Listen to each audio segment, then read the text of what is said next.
now. Okay, I think the point that this viewer is making here is that the LTT contributed to the violence that took place. Look, the LTT is also... Well, exactly, but exactly, I see that point, but as I said, that when a community is under existential threat, and has been over time, in the 1983 riots, the LTT wasn't the contributing factor, it was a minor factor. The riots erupted and there were pogroms. Right? The LTT might contribute, but resistance is inevitable.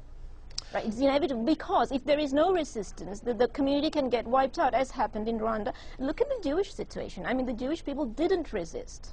Right? They had no organized form of resistance, except right at the end with the Warsaw Ghetto. Now, I don't want to, use scale. There's an issue of scale here because there were 6 million Jews and there are only 2 million Tamils in Sri Lanka to start with, right? So we can't use the same scale. But I'm talking about the process and the fact that if resistance doesn't happen, then what does happen? And you basically, it's a bad situation either way. You either resist or you don't resist. If you resist, you become a terrorist, as per, the new terrorism doctrine of Mr. Rove and the Bush administration. If you do resist, if you don't resist, well, what happens? Okay, things can deteriorate. Can I just we are going to see that going forward. To the current situation, I think debating the past probably has a role, but I don't think we should become a captive of the past. Clearly, the LTTE, with its activities and the brutal way in which it enforced itself, did radically distort the dialogue in Sri Lanka. This is an open moment. There are democratic institutions. There are democratically elected Tamil, Muslim, and Sinhala members of parliament. The economic freedoms and the political freedoms are available in Sri Lanka, however imperfect, however distorted they may have been. But free of the LTTE, I think we now have an opportunity within Sri Lanka to sit and talk as brothers and sisters and move this dialogue forward. Debating the past may have a role, but I don't think we should be a captive of the past, nor should we be drawing overblown parallels. We have a recent past. Okay, I'm going to give you a chance to respond to that, Jan, but we have to take a short break right now.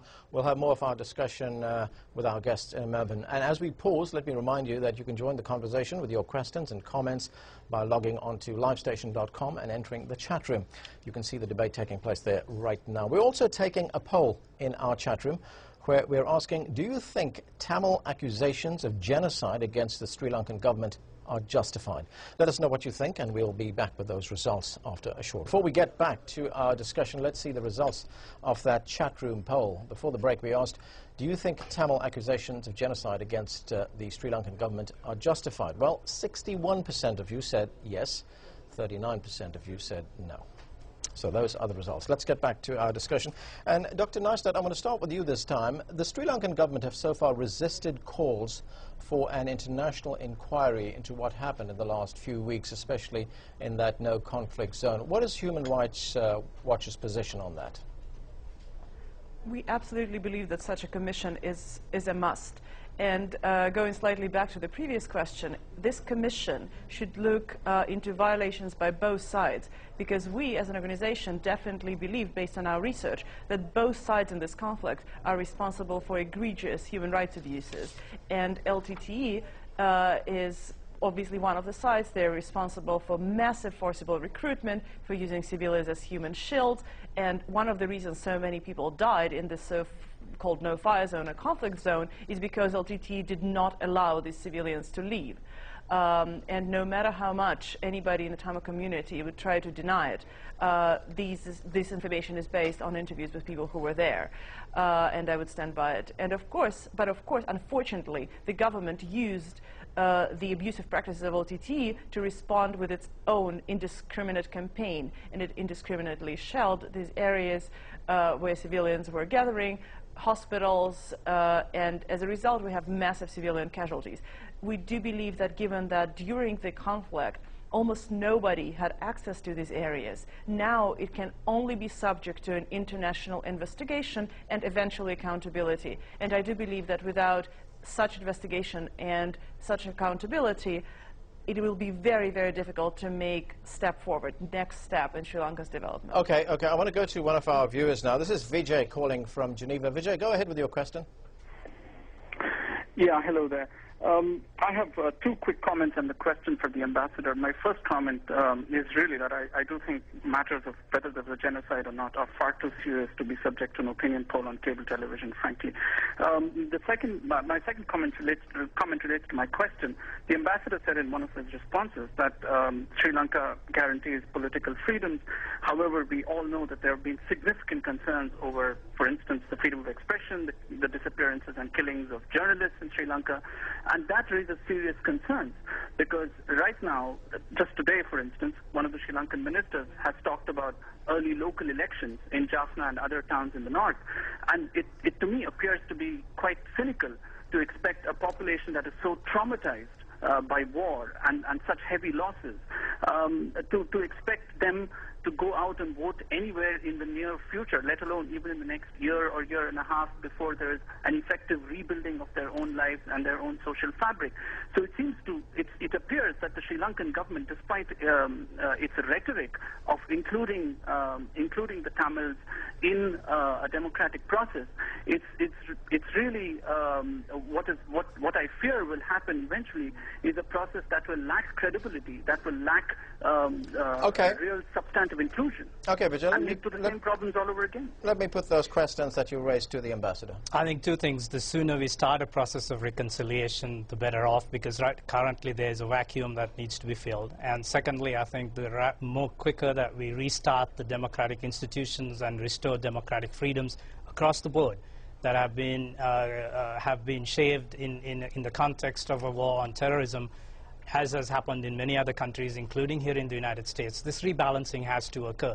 I don't think there's the option to postpone or calibrate these to a finer tune, but I think the reconciliation process, however difficult that is going to be, must start, and I think the government has clearly indicated that. Restoration of democratic institutions must begin as soon as possible. I don't think anybody could debate that. Yes, go ahead, Jen. Can I just say something to the viewer who said that the opinion poll on cable television is not a sufficient indicator? I agree with him, but I can disclose to you a conversation that I had with Mr. Ban Ki-moon's political division director in the UN about 3 weeks ago, before we knew the full extent of the massacre, before the LTTE stopped its guns and that full extent about 3 weeks ago. What they said was that there was a genuine debate. When we raised the genocide question, they said there was a 50-50 split, or a split within the UN itself, within the advisors, as to whether this was genocide or not. And because they wanted to help the people, they didn't want to get into the labeling right then. But they did accept that there was a division of opinion both ways, and credibly so. And what that means by that acceptance is that if there is a realistic prospect of genocide, the UN had an obligation to intervene, and it has failed us. And as to Dr. Nistad's point that there were no observers, well, the UN chose to leave. It says that it chose to leave because it was asked to, but after all, it is the UN. So the UN chose to leave, unlike Rwanda, where it stayed, however weakly. It has learned something. I accept that the UN has learned since 1994. What it has learned to do is to shut its eyes better, so it can say that we don't know. And we also know about the figures. There were satellite images which were available to the UN, and the figures were available to the UN, and we only found them out through leaks. So that's the point. Yes, an opinion poll isn't sufficient, but the UN itself has accepted it was credible.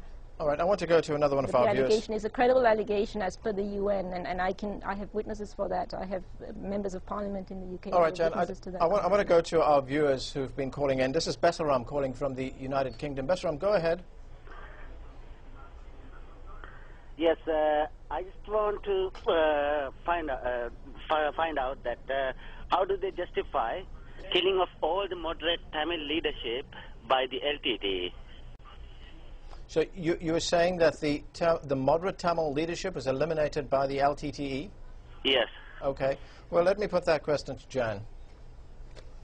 Yeah, I'm sorry, I can't. You would have to ask the LTTE that, but I don't really see why we should justify it. What we're saying is that there is a genocide against the Tamil people. You can ask the LTT what you like. What I would say to you is about the use of the term moderate. Now, unlike, for example, the Israeli-Palestinian conflict, there has never been any denial on any Tamil side of the right to exist of the Sri Lankan people. So there is no Holocaust denial, and there is no there is Holocaust denial on the Sri Lankan side, or genocide denial, but there has not been a right to exist denial on the Tamil side. So the Tamil position has been simply a request for self-determination, which the Tamils are entitled to under United Nations. Well, that is a moderate position. Right, Jan, I don't really understand how that is an extreme position. Jan, we're rapidly running out of time. We've got about 30 seconds left, and Ambassador, I'm going to give you the last word on this. This question, why, and we got this question from one of our viewers, Aslam from the United Kingdom, said, why is the Sri Lankan government resisting calls from the UN to conduct humanitarian help for displaced Tamils and indeed allow aid workers into the camps? What I'm reading that's in the public domain is that the ICRC has gone back. There were issues that had to be addressed, and I'm very confident that as a democratic government, as a democratic system of governance, the country will make these corrections and move forward with all the help of the international community. Okay, I'm afraid we're going to have to end it there. Thank you very much. Thanks to all of you for being with us. And thank you for watching. On the next show, North Korea's missile launch on Monday could push the reclusive state deeper into isolation. We take a look at the political fallout of the nuclear test. See you then.